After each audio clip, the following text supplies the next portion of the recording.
Inmates at the Benton County Jail no longer have the privilege to read books after they were taken away because they were allegedly being destroyed by the inmates. 5 News reporter Catherine Gilker tells us how the sheriff's office came to this controversial decision. The books were being destroyed. Pages were being tore out of the books. Lieutenant Shannon Jenkins says the inmates were using the books more like contraband, blocking vents, putting pages down the toilet, and causing damage, and the cost of fixing those issues was adding up.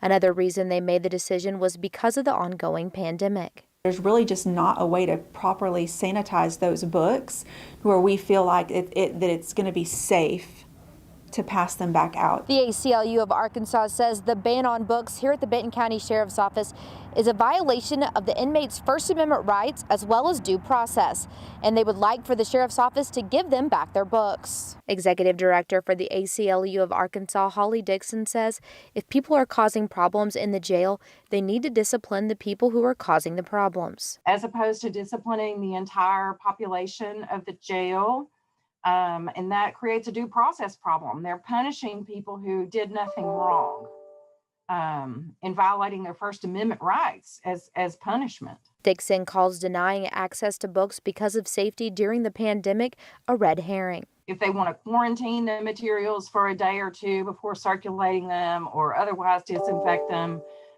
do what they need to do, but to completely deny access to these materials is unconstitutional. Lieutenant Jenkins says they haven't gotten many complaints for not having the books and says they have other means of entertainment like dominoes, cards, and checkers. They do get the paper.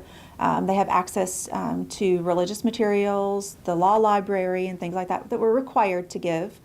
In addition to that, they have communications through their family through the kiosk, which is they can email, text. In Bentonville, covering news where you live, Catherine Gilker, 5 News. Sheriff's office says it's talking about the possibility of getting TVs and iPads for the jail, but they are still in the early stages of that. All the books that were destroyed were donated.